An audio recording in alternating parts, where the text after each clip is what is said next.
Nah, selanjutnya pada kesempatan kali ini kita akan belajar tentang sholat berjamaah.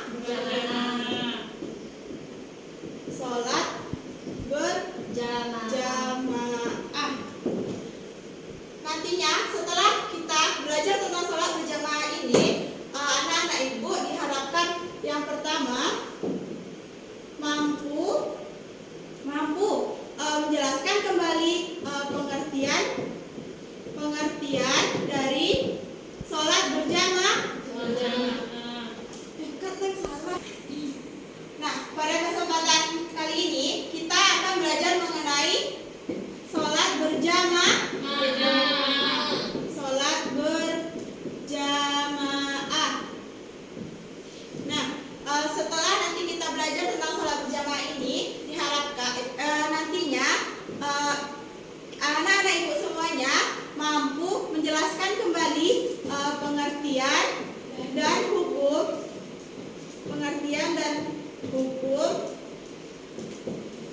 sholat berjamaah. Selanjutnya, yang kedua, anak-anak ibu juga mampu menjelaskan kembali syarat-syarat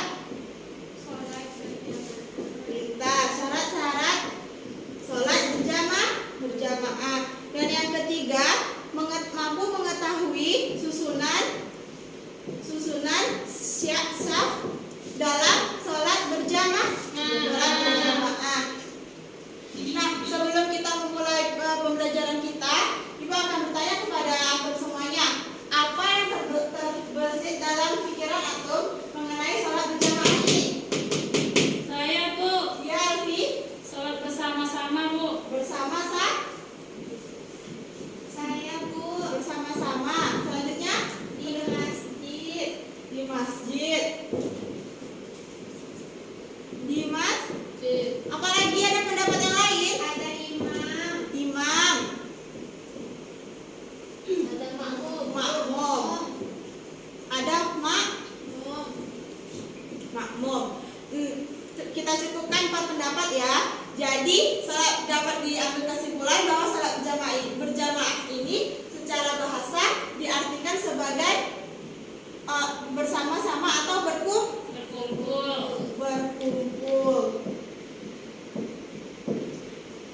Sebelum masuk ke pengertian salat berjamaah secara istilah, siapa di antara antum semuanya yang dari pendapat tadi yang mengetahui bisa menyimpulkan pengertian dari salat berjamaah dari pendapat-pendapat yang sudah kita kumpulkan tadi?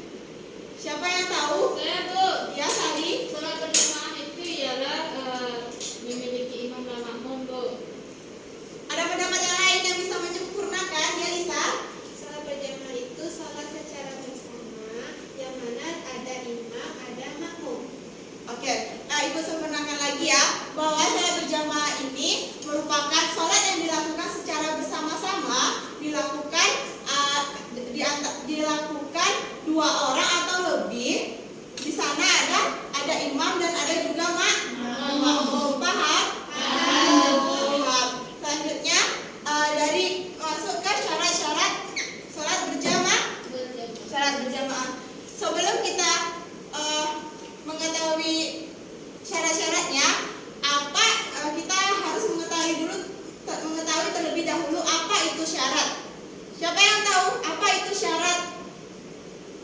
Bisa? Yang harus ada sebelum kita melakukan sesuatu. Jadi apa syarat sholat berjamaah itu? Saya, Bu. Ya, yang apa Nurul? Saya, Bu. Ya. Yang pertama itu imam, ada imam. Yang kedua itu ada makmum. Ada imam, tentu ada makmum. Pertanyaannya, siapa itu imam dan siapa itu makmum? Saya, Bu. Sari. Imam itu adalah seseorang yang memimpin sholat, Bu. Orang yang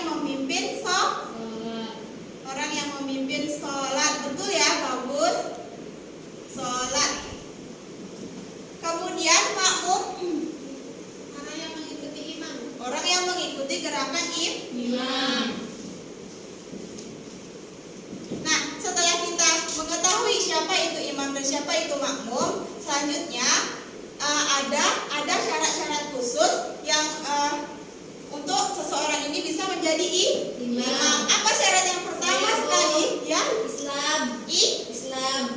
Saya Bu. Dia harus beragama Islam. Islam. Pintar. Kalau tidak beragama Islam dia tidak bisa menjadi imam. Pintar. Selanjutnya balik dan berakal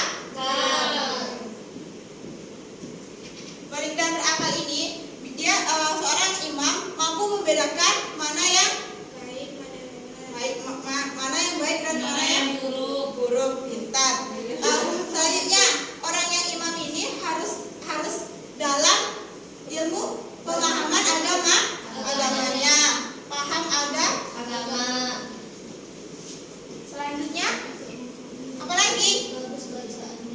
Bagus bacaannya dan juga banyak hafalannya. Nah, itu merupakan syarat-syarat seseorang bisa menjadi imam. Imam itu biasanya seorang laki-laki atau perempuan? Laki-laki. Betul. Bisa juga jadi seorang perempuan. Tergantung makmumnya. Ya.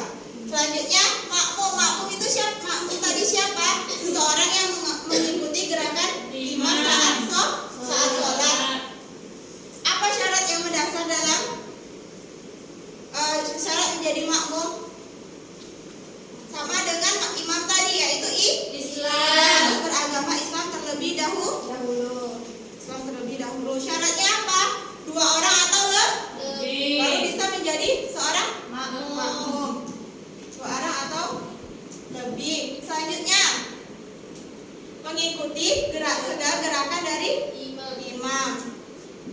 Mengikuti, dan saat seorang makmum mengikuti gerakan imam ini tidak boleh mendahului gerakan Imam. Pintar. Tidak boleh mendahului.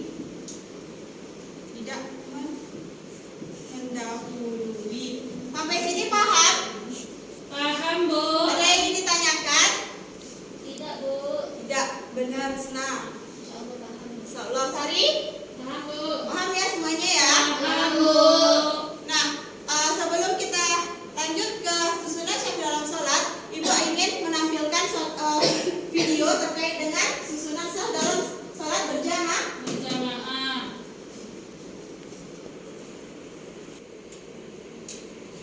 Nah, perhatikan videonya ya. Ya, Bu.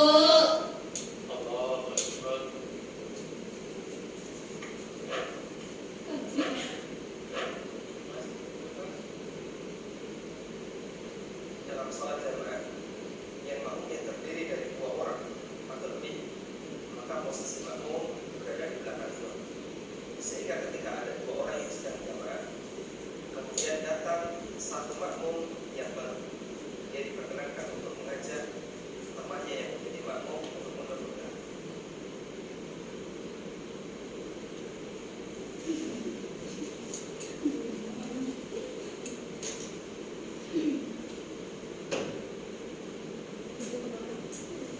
Ketika ada 2 orang yang sedang berjamaah, kemudian ada 1 orang yang menyusul, maka posisi yang benar adalah berada di sebelah belakang.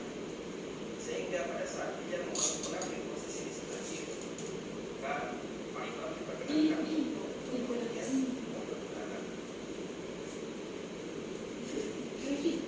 Ini sebagaimana disebutkan dalam hadis. Udah bisa dipahami? Nah, dari video yang telah Ibu tampilkan tadi, yang sudah aku semuanya amati, siapa yang bisa menjelaskan kembali apa yang telah diamatinya?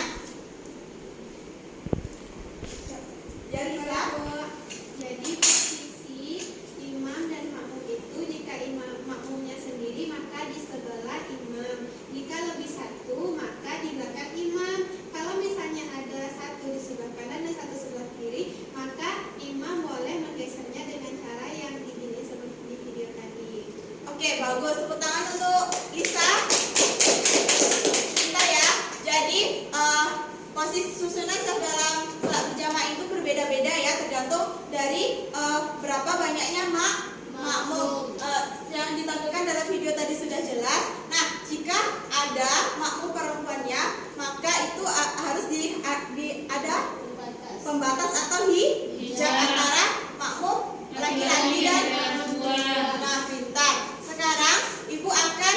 membagi antum semuanya menjadi 3 kelompok, di mana nanti antum semuanya mencari beberapa masalah terkait tentang sholat berjamaah. Silahkan dibentuk dan nanti didiskusikan. Nah, sudah selesai diskusinya? Sudah. Jadi sudah dapatkan masalah tentang sholat berjamaahnya? Sudah ya Bu. Nah, kelompok siapa yang mau mempresentasikannya? 2 Bu. Silahkan kelompok 2. Bagaimana jika masbuk Bu? Masbuk. Ya Bu. Masbuk itu dia terlambat datang dalam sholat berjamaah ya. Ya Bu. Nah, mungkin ada kelompok lain yang ingin jawab. Nah Bu, Bisa lagi?